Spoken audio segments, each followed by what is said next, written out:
여러분들 중에 하나님이 주신 고난을 자기가 힘들다고 도망가 놓고서는 주님이 피할 길을 주셨다고 말씀하시는 분들이 있다면 그 합리화하지 마세요. 여러분, 그것은 주님이 피할 길을 주신 것이 아니라 주님께서 주님을 더 붙들게 하시고 더 부활의 증인의 노릇을 하게 할 기회를 주신 것을 도망치는 겁니다. 우연이 없으신 하나님이시라는 걸 여러분 믿으십니까? 주님께서 나를 향한 계획이 분명히 있으시고 그 계획이 선하시다는 것도 여러분 정말 믿으십니까? 그렇다면 여러분에게 주신 그 고난과 어려움도 100% 오르신 주님께서 100% 옳은 상황으로 주신 것임을 믿으십니까? 그렇다면 내가 과거에 도망쳤던 그 고난이 주님이 나에게 부활의 증인으로 살라고 나를 어렵게 하는 그 상황, 나를 어렵게 하는 그 사람을 제자 삼으라고 주셨던 기회라는 것이 깨달아지셨습니까? 아직도 그것이 믿어지지 않으신다면 정말 오늘 말씀을 통해 깨달아지시기를 축복합니다. 그리고 깨달아지셨다면 그 상황 가운데서 도망쳤던 내 자신을 회개하시기 바랍니다.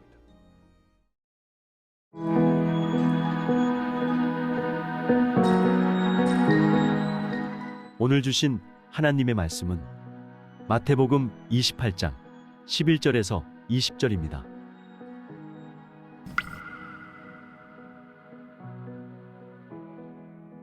여자들이 갈 때 경비병 중 몇이 성에 들어가 모든 된 일을 대제사장들에게 알리니 그들이 장로들과 함께 모여 의논하고 군인들에게 돈을 많이 주며 이르되 너희는 말하기를 그의 제자들이 밤에 와서 우리가 잘 때에 그를 도둑질하여 갔다 하라.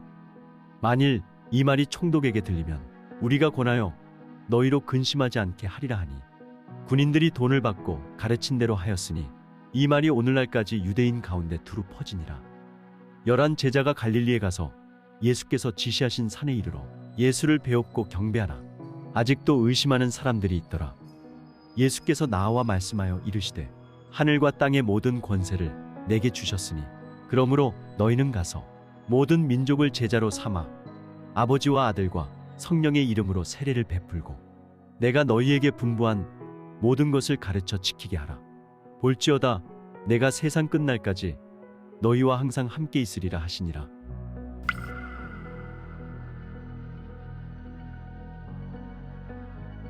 이 말씀은 오늘 우리에게 주시는 살아계신 하나님의 말씀입니다.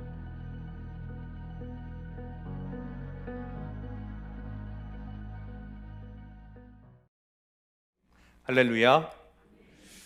오늘 마태복음의 마지막 이야기입니다. 오늘 큐티 본문은 아니고 이제 월요일 큐티 본문인데 그동안 함께 묵상해 왔던 두꺼운 책 우리 마태복음 잘 마무리하기 위해서 오늘 본문을 들고 여러분 앞에 섰습니다.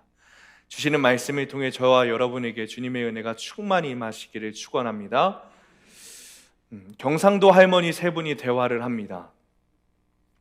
예수가 죽었다 칸다. 와 죽었다 카노. 못에 찔려 죽었다 안 카나. 아이고 머리 풀어 헤치고 다닐 때부터 알아봤다. 이때 아무 말도 안 하던 할머니가 등장합니다. 예수가 눕고 몰라 우리 며느라가 아버지 했었는가 보니 사둔 어른인갑지 뭐. 그래 문상은 갔드나. 아니 안 갔다. 왜 안 갔노? 갈락했더니 사흘 만에 살아났다 카더라. 할렐루야. 예수님 부활하셨습니다.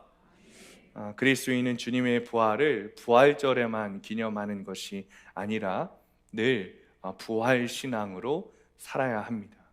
아침에 해가 뜰 때마다 주님의 부활을 기뻐해야 하고 기념해야 하고 우리의 인생을 어떻게 설명해야 하냐고 물을 때마다 부활하신 주님께서, 살아계신 하나님께서 지금 나와 함께하고 계신다, 이렇게 말할 수 있어야 합니다.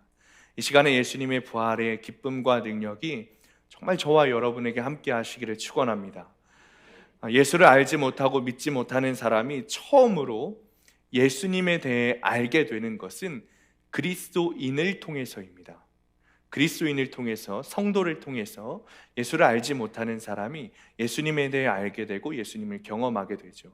완벽한 그리스도인은 없지만 그럼에도 불구하고 그리스도인을 통해서 많은 사람들이 예수님을 경험하게 됩니다. 그리고 말씀을 통해 더 깊이 주님을 알게 되는 것이죠. 그러나 예수님을 경험했다고 해서 다 그리스도인이 되는 것은 또 아닙니다. 각 사람마다 예수님을 경험한 후에 반응이 다 다릅니다. 오늘 본문을 보면 예수님을 경험한 증인들이 나옵니다. 우리 저번 주에 나누었던 두 여인이죠. 이들은 정말 예수님의 부활을 경험하고 참 증인의 역할을 감당했습니다. 너무나도 기뻐서 걸어갈 수 없었어요. 기쁜 마음으로 제자들에게 예수님의 부활을 전하러 뛰어갑니다. 저희 아이들 성경 동화를 보면 이런 표현이 있더라고요. 이 여인들이 얼마나 기쁜지 제자들에게 뛰어가는데 발이 땅에 닿는지도 모르게 달려갔다는 거예요. 너무나도 기뻤던 거죠. 그렇게 부활의 증인의 역할을 잘 감당했습니다. 그리고 또 다른 증인이 나타나는데 그들이 누구냐면 경비병들이었습니다. 경비병들은 부활의 사건이 일어났을 때 너무나도 두려워서 죽은 것처럼 되었습니다.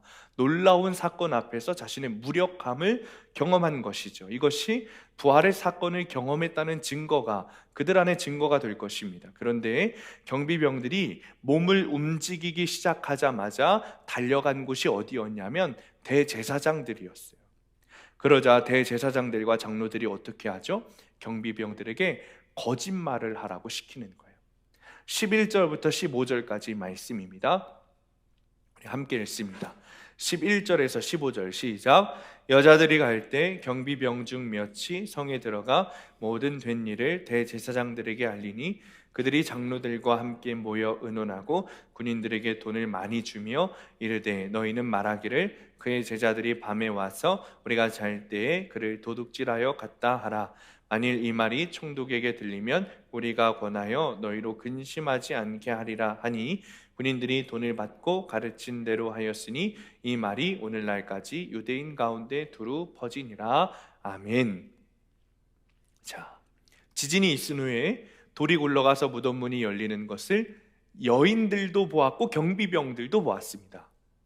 지진, 천사, 빈 무덤 등등 부활을 확증할 수 있는 증거들을 여인들도 목격했고 경비병들도 목격했습니다. 그런데 이 둘의 행동이 다르죠. 여인들과 경비병들이 정반대의 길을 가는 거예요. 여인들은 부활의 증인 역할을 했고 경비병들은 주님의 부활을 은폐합니다. 거짓을 꾸며서 전파하는 것이죠. 대제사장들도 똑같습니다. 경비병들로부터 무덤에 관한 신비한 사건에 대해서 들었습니다. 그 사건을 들은 대제사장들은 직감적으로 이 사건이 의미하는 것이 예수님께서 진짜 하나님의 아들이시구나 라는 것을 직감적으로 깨달았을 거예요. 그리고 이것은 그들이 그토록 원했던 표적이기도 했습니다. 대제사장들은 예수님이 돌아가시기 전에 예수님을 잡아서 조롱하고 모욕하면서 그리고 의심하면서 네가 하나님의 아들이라면 그리스도라면 표적을 우리에게 보여라 라고 이야기했습니다. 그리고 그 부활 사건은 그들이 그토록 원했던 하나님의 아들이라는 것을 증명하는 표적이었습니다. 그러니 그들은 예수님의 부활을 공개적으로 인정하고 그동안 자신들의 잘못을 회개했어야 마땅합니다. 그것이 아마도 그들을 향한 주님의 회개의 마지막 기회였을지도 모르겠습니다. 그러나 이들의 행동은 정반대죠. 전혀 다른 모습을 보여주고 있는 거예요. 그런데 안타까운 것은 이런 모습을 경비병들뿐만 아니라 그리고 그 당시 기득권층, 우리가 악하다고 생각하는 그 기득권층에서만 나타나는 것이 아니라는 거죠. 16절 17절 우리 함께 봅니다. 16절 17절 시작. 11 제자가 갈릴리에 가서 예수께서 지시하신 산에 이르러 예수를 배웠고 경배하나 아직도 의심하는 사람들이 있더라. 아멘. 자, 예수님이 부활하시고 예수님께서 갈릴리에서 제자들을 만나셨어요. 그런데 우리 눈을 의심하는 표현이 나오죠. 17절에 보면 제자들이 예수를 배웁고 경배하는데 아직도 의심하는 자들이 있다. 누군가는 경배하는데 누군가는 의심합니다. 누군가는 다른 박질하여 예수님의 부활을 증언하는데 누군가는 거짓 증언하며 부활을 은폐합니다. 그러니 우리도 믿으려면 똑바로 믿어야 합니다. 물론 우리 중에 예수님이 없다고 생각하시는 분은 없을 것입니다. 다 예수님의 부활을 믿으실 것입니다. 그러나 부활 신앙으로 살아가지 않을 수는 있습니다. 다시 말하면 우리의 삶으로 예수님의 부활을 은폐할 수 있다는 겁니다. 그리스도인임에도 불구하고 예수님께서 부활하지 않으신 것처럼 살아갈 수 있다는 겁니다. 17절에 의심하는 사람들은 결국 제자들을 의미합니다. 예수님의 제자들을 의미하는 거예요. 그러니까 제자들도 부활을 의심했다는 겁니다. 보고도 의심했어요. 즉 우리도, 그리스도인인 우리도 주님의 부활을 의심할 수 있다는 거죠. 주님의 부활을 은폐하고 가릴 수 있다는 것입니다. 어떻게 그럴 수 있는 걸까요? 저는 그것을 한 단어로 적당히라고 생각합니다. 주일날 교회에서만 적당히 그리스도인인 척하면 되는 겁니다. 혹은 특정 사람들 앞에서만 그리스도인인 척하면 되는 겁니다. 저도 마찬가지입니다. 우리 교회 성도들이 보이는 곳에서만 적당히 목사인 척, 그리스도인인 척 하면 됩니다. 그러면 저도 부활을 은폐하는 것이죠. 우리 교회 예배당 안에서, 여기 수암동이나 안산이나 목감에서는 우리 교회 성도들이 있을 수 있으니까, 만날 수 있으니까 목사인 척 행동해야지 하고 생각하고 행동할 수 있어요. 열심히도 할 수 있을 거예요. 그러나 그것은 우리의 삶으로 부활을 은폐하는 것이고 부활이 없다고 거짓 증언하는 것입니다. 적당히 하는 것이죠. 또 우리가 부활의 능력을 은폐를 잘하는 장소 중에 하나가 가정입니다. 교회에서는 장로, 권사, 집사인데 교회 학교에서는 교사인데 집에서는 예수 믿는 부모의 모습을 보여주지 않는 것이죠. 부활의 능력을 보여주지 않는 겁니다. 우리가 사실 교회에서 이런 말을 많이 합니다. 교회 교육에는 부모가 중요하다. 교회 교육을 하면서도 가장 많이 하는 것은 가장 많이 이야기하는 것은 교회에서 교육하는 것도 중요하지만 부모가 중요하다는 거예요. 교회에서 수련회에서 예수님 만나고 은혜를 경험하고 다 받아도 집으로 돌아가서 부모가 신앙의 길을 잘 인도해 주지 못하면 말짱 도루묵이죠. 부모들이 아이들의 믿음과 신앙을 망치는 단 한마디가 있습니다. 그것이 무엇이냐면 우리 애들은 자유롭게 신앙생활하게 하겠습니다. 그래도 교회 학교 때 잘 다녔으니까 언젠가 때 되면 돌아오겠지요 라는 한마디입니다. 여러분, 성경에는 분명 부모들의 신앙교육의 중요성에 대한 주님의 가르침이 너무나도 많음에도 불구하고 우리 부모들이 성경을 제대로 알지 못하고 제대로 보지 못하니까 일어나는 현상이죠. 부모들의 이 한마디가 사역자들의 마음이 아니라 주님의 억장을 무너지게 하는 한마디입니다. 근데 사실 이해가 되기도 합니다. 왜냐하면 부모들이 교회는 다니는데 정말 예수 믿지는 않기 때문이죠. 여러분, 정말 예수 믿었는지, 예수님을 정말 인격적으로 만났는지는 남편이 먼저 알고 아내가 먼저 알고 자녀들이 먼저 압니다. 왜냐하면 가정에서 변해야 진짜 변하는 것이거든요. 우리가 주일날만 혹은 누구를 만날 때만 그리스도인의 모습을 살아도 집에서는 긴장 풀고 살잖아요. 그러면 이제 자녀들이 단번에 아는 겁니다. 우리 엄마 아빠가 부활의 능력으로 사는 것이 아니라 그냥 종교 생활하고 있는 거구나. 그냥 착하게 살려고 열심히 애쓰고 있는 거구나. 단번에 압니다. 반대로 부모가 부활 신앙을 살면 이런 일도 있습니다. 유기성 목사님이 쓰신 십자가에서 살아난 가정이라는 책에 있는 유 목사님의 일화를 읽어드리겠습니다. 딸이 고등학교 다닐 때 일입니다. 하루는 딸을 학교에 데려다 주려고 운전을 하고 가는데 딸이 이야기했습니다. 아빠, 저는 우리 집에서 태어나지 않았으면 아마 예수님을 안 믿었을지도 몰라요. 그래서 왜 그러냐고 물었더니 이유를 말해 주었습니다. 중학교, 고등학교를 올라가면서 하나님은 안 계시다, 예수 믿는 사람들은 문제가 많다 등 이런저런 이야기를 많이 들었답니다. 목사의 딸이지만 어떤 때는 그 말이 더 설득력 있게 느껴져서 그 의견에 여러 번 동조할 뻔했다고 했습니다. 그럼에도 자기가 믿음을 지킨 것은 아빠 때문이라며 이렇게 덧붙였습니다. 아빠는 나보다 훨씬 더 똑똑하고 믿을 만한 분이신데 아빠가 예수님이 함께 계신다는 것을 분명히 믿는 것을 보니 아직은 결론을 내리지 말고 기다려보자고 생각했어요. 그리고 지금은 하나님이 살아계시고 예수님이 우리 가운데 계신다는 확신이 생겼어요. 이렇게 정말 부활의 증인으로 살면 가정에서 먼저 알게 되는 겁니다. 자, 여러분, 제가 정말 부끄러운 비밀 하나 알려드릴까요?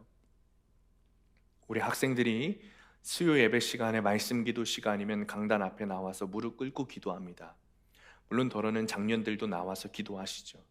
그런데 대부분의 학생들이, 청년들이 나와서 무릎 꿇고 기도해요. 그러면 제가 한 명 한 명 안수해 주면서 기도합니다. 안수하면서 기도하면 정말 성령께서 기도하게 하시는 기도들이 나옵니다.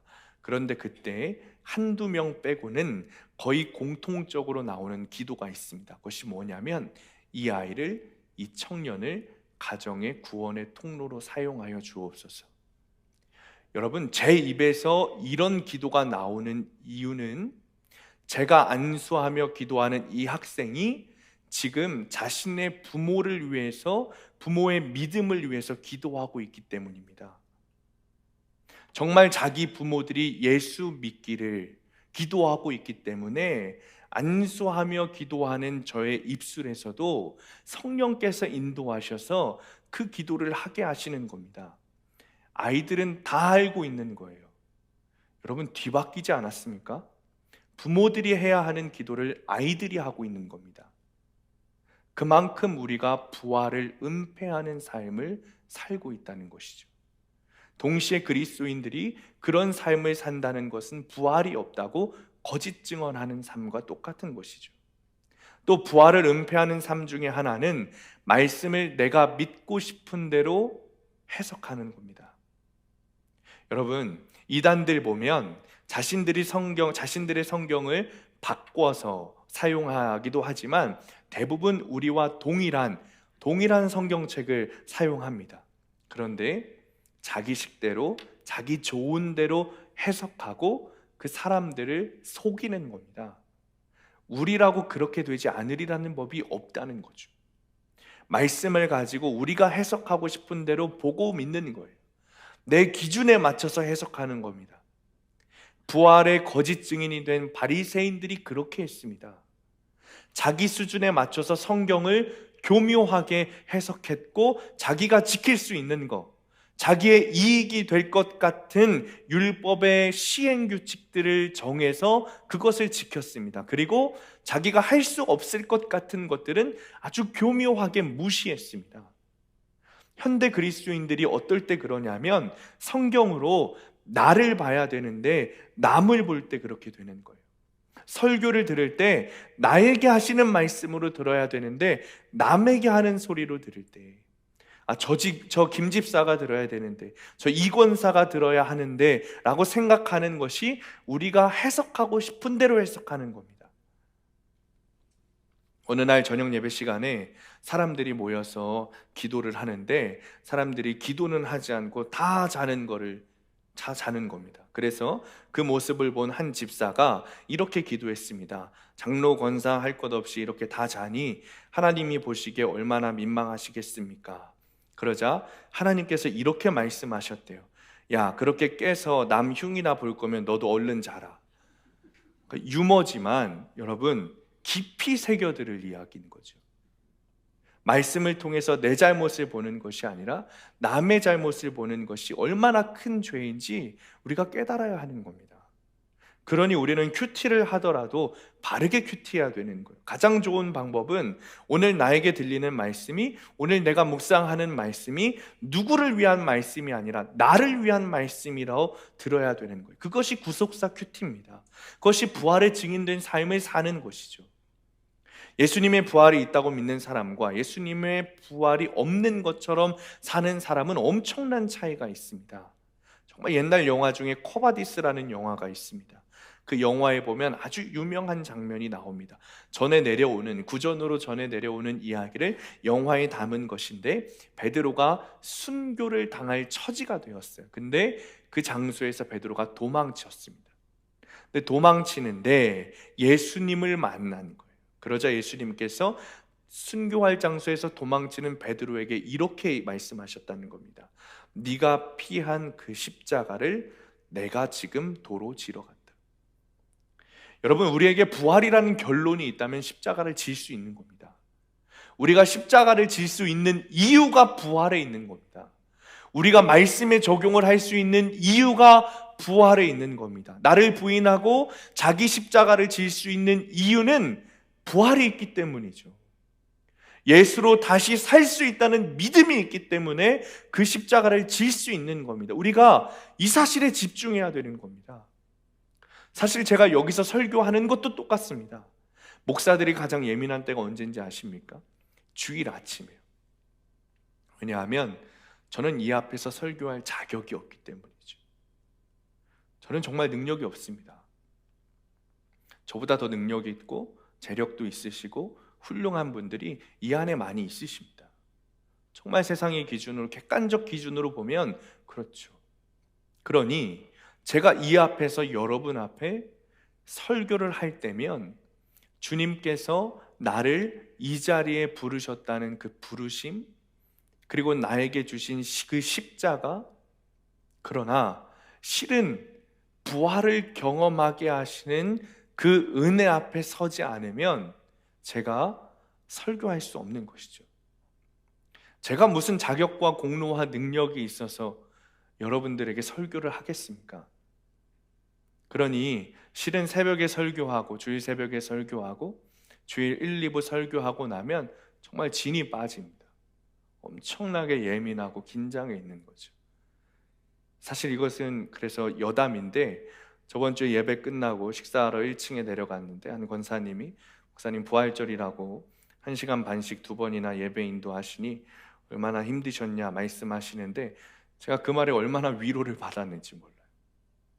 그러니 우리는 부활의 증인의 노릇을 할 만한 능력이 전혀 없는 겁니다. 제자들이 부활의 주님을 보고도 의심하는 것이 사실은 이해가 되는 것이죠. 원래 그런 사람들인 겁니다. 우리는 원래 의심 많은 사람들인 거예요. 그렇게 의심 많은 죄인인 거죠. 하지만 그런 자격과 능력과 공로가 없음에도 예수님께서 우리를 부활의 증인으로 부르신 것, 여러분, 이것이 은혜입니다. 17절에 보면 예수님의 부활을 보고 경배하는 자도 있고 의심하는 자도 있어요. 그런데 경배하는 자 따로 부르시고 의심하는 자 나눠서 가라고 하십니까? 그렇게 하지 않으세요. 다 부르셨어요. 경배하는 자도 부르시고 의심하는 자도 부르셔서 모두 부활의 증인으로 사용하셨습니다. 주님이 나를 부르시고 사용하시는, 그리고 사역하게 하시는 것은 여러분의 자격과 공로와 능력과 그리고 직분, 사회적 위치, 객관적 수치가 아니라 오직 주님의 은혜인 것입니다. 적용 질문입니다. 나의 일상에서 부활의 증인된 삶을 살지 않는 장소나 사람은 없습니까? 있다면 누구입니까? 가정과 직장에서 부활의 증인으로 살기 위해 적용해야 할 것은 무엇입니까? 18절, 20절 말씀, 18절부터 20절 말씀 함께 읽습니다. 시작. 예수께서 나와 말씀하여 이르시되 하늘과 땅의 모든 권세를 내게 주셨으니 그러므로 너희는 가서 모든 민족을 제자로 삼아 아버지와 아들과 성령의 이름으로 세례를 베풀고 내가 너희에게 분부한 모든 것을 가르쳐 지키게 하라. 볼지어다 내가 세상 끝날까지 너희와 항상 함께 있으리라 하시니라. 아멘. 여러분, 18절 말씀 보면 주님께서 하늘의 땅과 모든 권세를 내게 주신다고 말씀하시죠. 그러니까 주님께서 우리를 부활의 증인으로 세우신 이유가 우리의 자격과 공로와 능력이 아니라는 증거죠. 부활의 증인으로 세우시되 어떻게 세우시냐면, 왜 세우시냐면 주님이 주시는 능력으로 일하게 하신다는 거예요. 우리의 능력, 자격, 공로가 아니라. 심지어 어떻게까지 말씀하세요? 20절 후반부에 볼지어다 내가 세상 끝날까지 너희와 항상 함께 있으리라. 즉 주님이 함께 하신다는 것이 권능이고, 주님이 함께 하시기 때문에 우리가 부활의 증인으로 살아갈 수 있는 것이죠. 그리고 그 부활의 증인에게 맡기신 것이 무엇이냐면 19절에 제자 삼는 것을 맡기셨어요. 어떻게 제자를 삼습니까? 첫 번째 이렇게 말하죠. 아버지와 아들과 성령의 이름으로 세례를 베풀고, 두 번째 주님이 우리에게 분부한 모든 것을 지켜 가르치는 것, 그것을 통해 제자 삼으라 말씀하셨어요. 근데 사실 우리는 가정에서조차 예수님의 제자를 만들어내는데 어려움을 겪습니다. 내 남편, 내 아내, 내 자녀를 주님의 제자로 만드는데 어려움이 있습니다. 저도 마찬가지. 왠 줄 아십니까? 제가 저의 가정에서 부활의 증인의 노릇을 못하고 있기 때문이죠. 저희 아이들이 아직 어리지만 정말 예수님 믿는지, 실제로 주님과 함께 한다고 믿는지, 그 기쁨이 있는지에는 관심이 있는 게 아니라, 제가 이 아이들이 예배당에 와서 앉아 있었는지, 조용히 잘 예배 드렸는지에만 관심이 생기는 겁니다. 마음은 없는데 행동만 있는 것이 율법주의잖아요. 그 율법주의의 모습으로 제가 우리 아이들을 대한 것이죠. 사실 제 아내에게도 똑같습니다. 아내가 오늘 정말 기쁨으로 예배 드렸는지, 말씀을 통해서 정말 주님과 친밀한 교제를 했는지, 더 기쁨을 누리고 회개하고 정말 주님과 동행했는지 관심 있는 것이 아니라, 주일날 성도들에게 인사는 잘했는지, 새신자 교육은 잘했는지, 헌금으로 내 이름을 잘 냈는지에만 관심을 가졌습니다. 눈에 보이는 것에만 관심을 가진 거죠. 그러니 실은 저도 제가 여기서 아무리 열심히 설교를 하고 열심히 정말 잘 설교를 해도 저희 가정 안에서는 저조차도 부활의 증인의 역할을 감당하지 못했습니다. 그래서 제가 오늘 설교 준비를 하면서 가장 먼저 한 일이 용서를 구하는 일이었습니다. 그리고 주님께 회개하는 일이었습니다. 사랑하는 성도님들, 우리가 부활의 능력으로 살아야 우리 아이들이 부활을 경험하지 않겠습니까? 우리가 부활의 증인이 되어서 우리 가정에서 부활을 증거해야, 아, 우리 가정에 정말 예수님이 살아계시는구나, 예수님이 우리 가정을 다스리시는구나 하지 않겠습니까?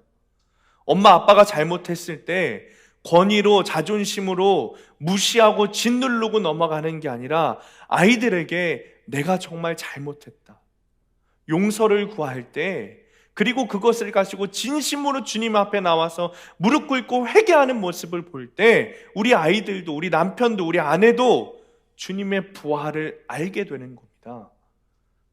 그때 정말 주님의 제자가 되는 겁니다. 여러분, 부활하신 예수님께서 우리 곁에 살아계시다는 것을 가장 잘 나타낼 때가 언제냐면 성도가 회개할 때입니다. 1903년 원산에서 엄청난 한국교회 부흥이 일어났습니다. 그 시작은 하디 선교사님의 회개였습니다.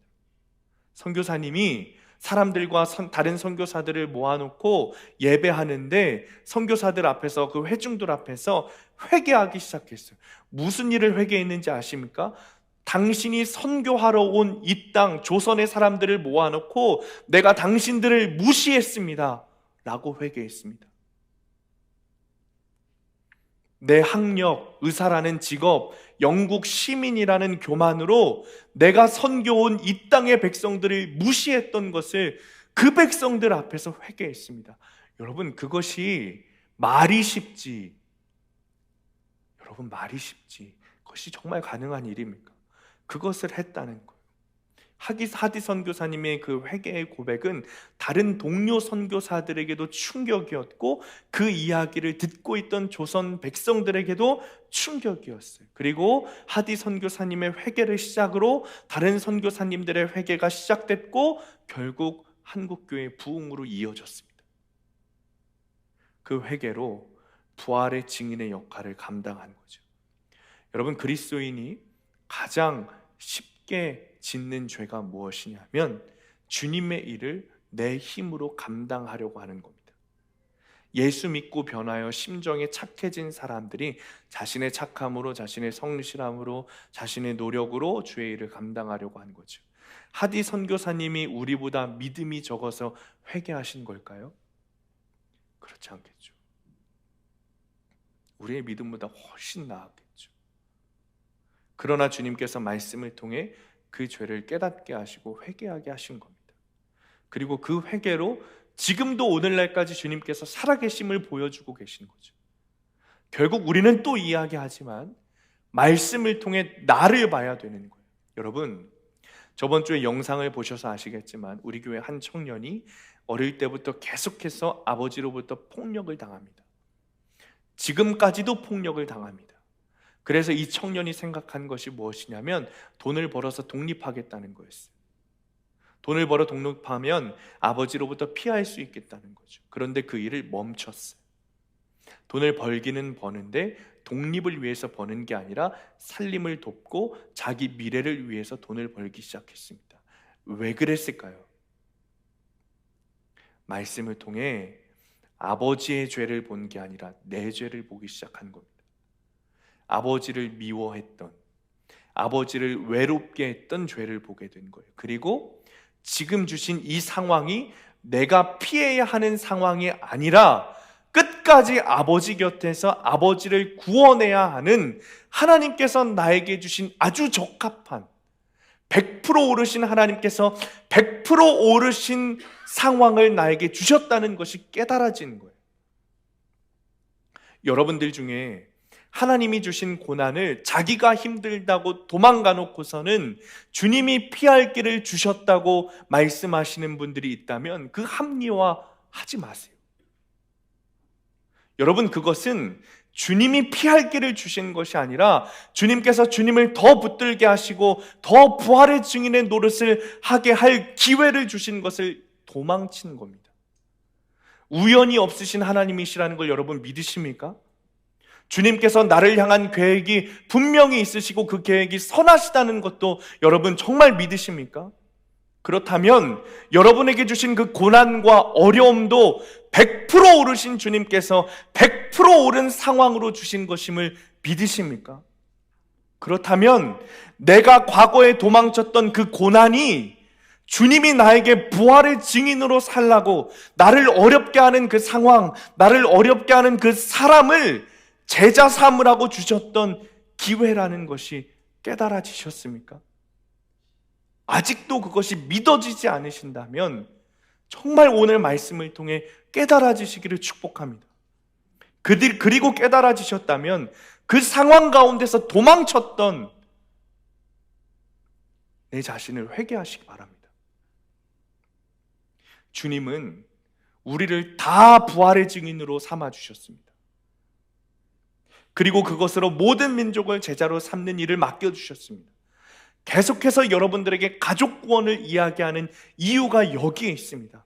주님이 주신 사명이에요. 목적이 분명해야 합니다. 그저 우리 한 몸 잘 먹고 잘 살고 그것을 위해서 주님이 우리와 함께 하시고 동행하시는 것이 아닙니다.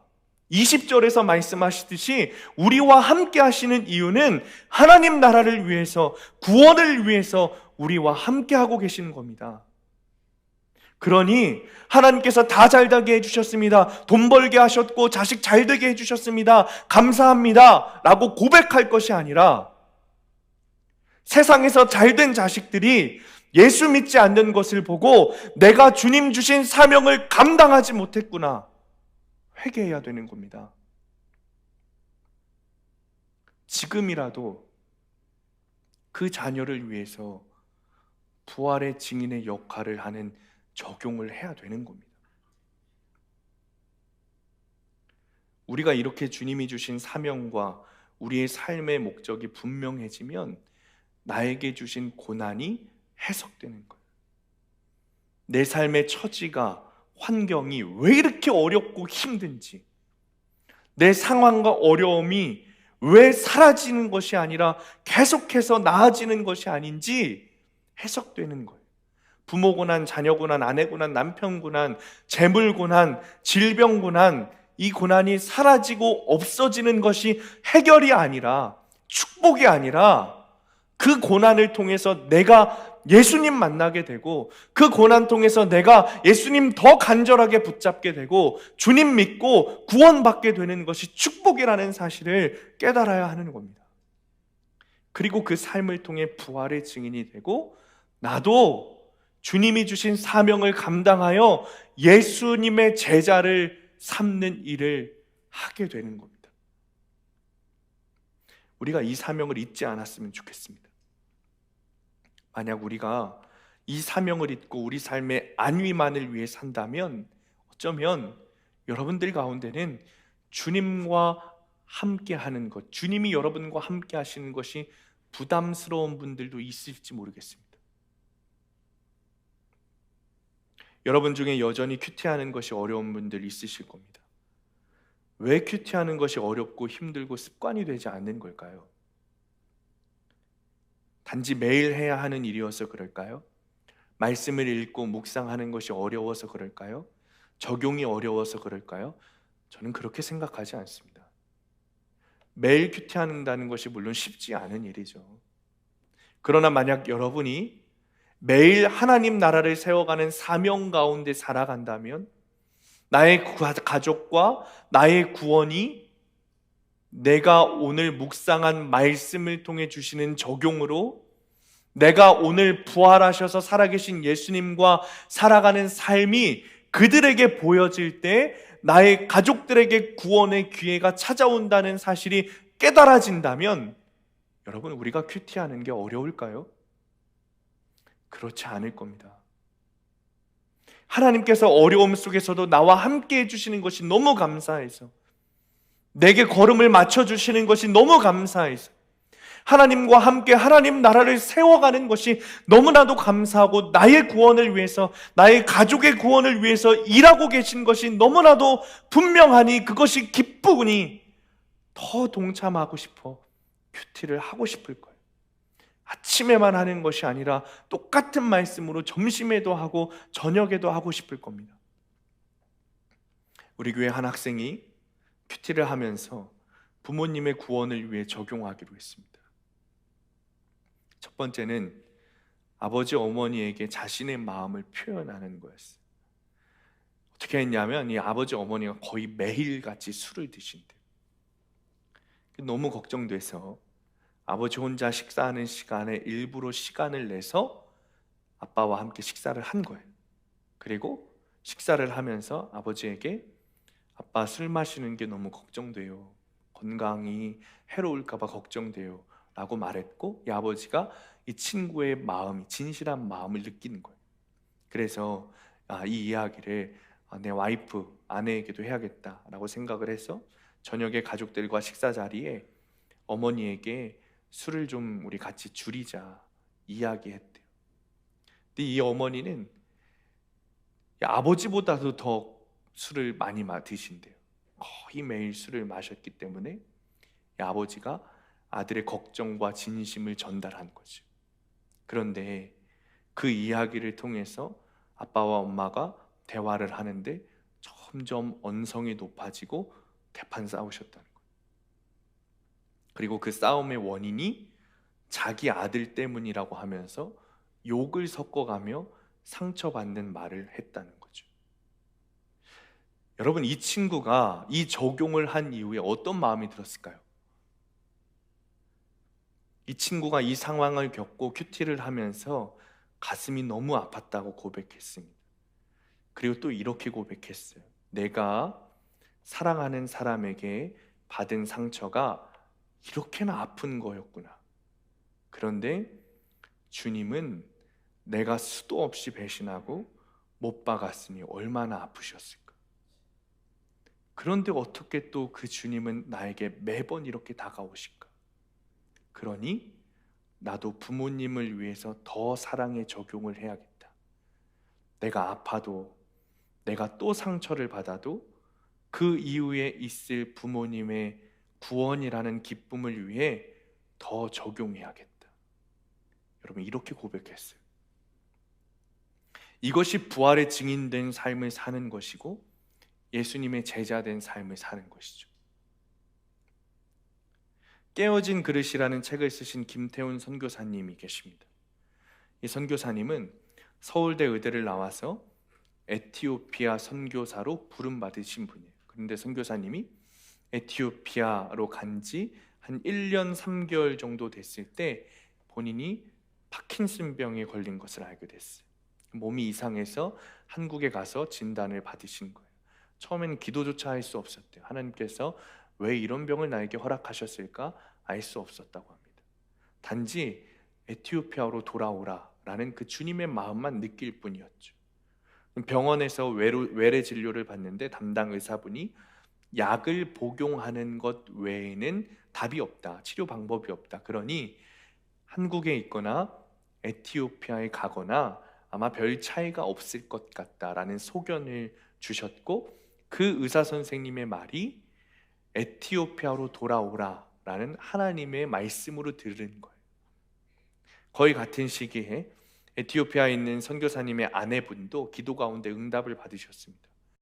밤마다 하나님께 기도하며 나아가는데 어느 날 설명할 수 없는 평안과 그런 모든 걱정과 근심이 사라진 거죠.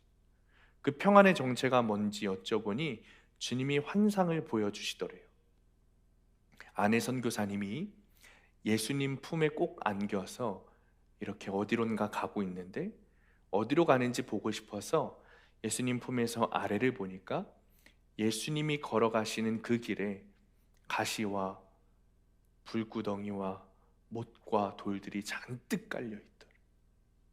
예수님 발에서는 피가 흐르고 있는데 정작 자신은 예수님 품에 안겨서 너무나도 행복한 얼굴을 하고 있더라는 거죠. 그러면서 마음에 확신이 들었대요. 아, 이 길을 가는 것은 내가 가는 게 아니라 주님이 가시는 거구나. 내가 그분 품에 안겨서 가는 거구나. 그 임재 안에 있는 복을 누리는 거구나. 아내 선교사님의 이야기를 들으면서 김태훈 선교사님도 여전히 내가 병과 함께 있지만 더 이상 주저하지 않고 흔들리지 않게 됐다고 고백했습니다. 그리고 그 즈음 선교사님께서 시편 16편 말씀을 보게 되었는데 16편 1절, 2절, 5절 세 번역으로 제가 읽겠습니다. 하나님, 나를 지켜주십시오. 내가 주님께로 피합니다.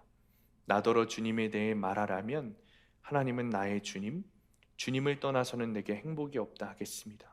아, 주님, 주님이야말로 내가 받을 유산의 몫입니다. 주님께서는 나에게 필요한 모든 복을 내려주십니다. 나의 미래는 주님이 책임지십니다. 책에 보면 선교사님이 마지막에 이렇게 고백하십니다. 주님이 함께 해주시고 동행하신다고 하셨다. 주님의 임재와 동행의 약속이다. 예수님을 구주로 믿는 우리가 받을 수 있는 최고의 복을 나도 받았다. 이 고백 뒤에 시편 16편 8절부터 11절 말씀이 이어집니다. 주님은 언제나 나와 함께 계시는 분, 그가 나의 오른쪽에 계시니 나는 흔들리지 않는다. 주님 참 감사합니다. 이 마음은 기쁨으로 가득 차고 이 몸도 아무 해를 두려워하지 않는 까닭은 주님께서 나를 보호하셔서 죽음의 세력이 나의 생명을 삼키지 못하게 하실 것이며 주님의 거룩한 자를 죽음의 세계에 버리지 않으실 것이기 때문입니다. 주님께서 몸소 생명의 길을 나에게 보여주시니 주님을 모시고 사는 삶에 기쁨이 넘칩니다. 주님께서 내 오른쪽에 계시니 이 큰 즐거움이 영원토록 이어질 것입니다. 내 환경과 질병은 여전하지만 부활의 증인으로 사는 삶이 그 환경과 질병을 통해 더 주님을 잘 전할 수 있게 된 것이 축복이라고 믿는 거예요. 그러니 나에게 어떤 해가 있어도 두려워하지 않고 흔들리지 않는다는 고백입니다. 단지 시편 기자의 고백이 아닙니다. 단지 신실한 한 선교사님의 고백이 아닙니다. 예수 믿는 우리 모두의 고백이죠. 또한 분명한 하나님의 약속입니다. 부활하신 주님이 나와 함께 하실 것이다. 그것이 가장 큰 행복이다. 사랑하는 성도님들, 오늘 이 시간에 어디서부터 부활의 증인으로 살아가기 시작해야 할지 다시 한번 깨달으시기 바랍니다. 부활의 주님이 계신 그 삶을 살기 위해, 그 증인이 되기 위해서 어디에서부터 그렇게 해야 되는가 다시 한번 깨달으시기 바랍니다. 자, 적용 질문입니다. 나는 주님을 모르는 사람을 그분의 제자로 삼으려 합니까? 내 제자로 삼으려 합니까? 내가 가서 주께서 하신 말씀을 전해야 할 대상은 누구입니까? 말씀을 마칩니다. 어느 곳에서는 정말 부활의 능력을 잘 전할 수 있는데 주님 여기서는 안 돼요. 해봤는데 안 돼요. 또는 주님 이 정도면 됐잖아요. 이 정도까지만 하면 됐잖아요. 하는 것이 아니라 정말 부활하셔서 살아계신 하나님을 의지하고 말씀이신 주님께 의지해서 적용해 보시기 바랍니다. 가정에서도 직장에서도 교회에서도 주님이 우리와 함께 계십니다. 학식 없고 무식하고 성질만 버럭대던 베드로가 위대한 사도가 돼서 주님의 증인이 된 것은 그의 능력 때문이 아니라 예수님께서 함께 하셨기 때문입니다. 주님이 함께 계시기 때문에 목숨을 걸 수 있었고, 주님이 함께 계시기 때문에 부활의 증인을 감당할 수 있었던 거예요. 사랑하는 성도님들, 주님이 저와 여러분과 함께하고 계십니다. 이번 한 주간도 그 부활의 주님을 증언하는 증인이 되시기를 바랍니다. 그것보다 더 큰 복이 없다는 사실을 깨닫고 부활의 증인이 되는 삶을 살게 되시기를 예수님의 이름으로 간절히 축원합니다. 우리 시간 이제는 가정에서, 직장에서, 우리의 모든 삶에서 부활의 증인된 삶을 살기를 원합니다. 십자가를 질 수 있는 이유는 부활을 믿기 때문이라는 사실을 깨닫게 하시고, 우리가 십자가를 지는 것이 주님의 부활에 동참하게 된다는 사실을 믿음으로 살아가게 하여 주옵소서. 모든 삶에서 부활의 증인된 삶으로 살게 하여 주옵소서. 이제는 적당히 신앙생활하는 것에서 얼른 빠져나와 주님이 오늘도 나에게 말씀하시는 것을 통해 부활의 증인된 삶을 살게 하시고 말씀에 적용하는 삶을 살게 하시고 그 삶을 통해 나와 나의 가정과 나의 모든 교회가 주님의 제자가 되는 놀라운 역사가 있게 하여 주옵소서. 시간에 주님 이름 부르시고 함께 기도하겠습니다. 주여, 오 주님 감사합니다. 오 하나님 아버지, 정말 주님 부활의 증인으로 살게 되기를 원합니다. 부활의 증인된 삶을 살게 되기를 원합니다. 우리 우리의 모습들을 회개합니다. 이제는 가정에서, 시장에서, 우리의 삶에서, 모든 삶에서 부활의 증인의 삶을 살게 되기를 원합니다. 더 이상 부활의 삶을 사는 것으로 아버지 하나님 이제는 벗어나게 되기를 원합니다. 이제는 적당히 신앙생활하는 것에서 빠져나오게 되기를 원합니다. 이제는 적당히 교회에서만 아버지 하나님 어떤 사람들 앞에서만 아버지 그리스도인처럼 보이는 삶을 살아보다 이제는 모든 사람들 앞에서 오늘은 가정 안에서 오늘은 교회 안에서 정말 주님의 죄된 주인의 모습으로 부활의 삶을 사는 주님의 자녀의 모습으로 부활의 주인의 모습으로 살아가게 하여 주옵소서. 아버지 하나님 우리가 십자가를 지시는 말씀을 적용하시는 이유 하나님 주님의 부활이 때문에 아버지 그 사실을 알게 하시고 깨닫게 하시니 하나님 감사합니다. 아버지 내가 나의 가정에서 나의 직장에서 나의 교회에서 아버지 정말 부활의 증인의 삶을 살게 되기를 원합니다. 아버지 말씀을 제대로 적용해 오겠습니다. 아버지 정말 주님 부활의 증인으로 한번 제대로 살아보고 싶습니다. 정말 그리스도인답게 한번 살아보고 싶습니다. 하나님 나의 삶을 도와주시고 나의 마음을 도와주시고 부활의 증인의 삶을 어디 감당할 수 있도록 살 수 있도록 하나님 우리를 붙잡아 주옵소서. 그 역사 가운데 우리를 인도하여 주옵소서. 주님 감사합니다. 부활을 우리에게 허락하시니 감사합니다. 그 부활을 믿음에도 부활의 삶을 살지 못했던 우리의 죄들을, 우리의 과거를 회개합니다. 적당히 그리스도인의 삶을 살며 부활을 은폐했던 거짓 증인 노릇했던 우리의 모습들을 회개합니다. 이제는 우리가 정말 부활의 증인이 되기를 원합니다. 가정에서, 직장에서 부활의 삶을 적용하게 하여 주옵소서. 적당히가 아니라 정말 부활을 믿는 사람으로 십자가를 지는 적용을 허락하시고, 오늘도 나에게 주시는 말씀의 적용을 허락하시고, 그것으로 사랑하는 나의 남편, 나의 아내, 나의 자녀들의 구원이 이루어지는 역사를 보게 하여 주옵소서.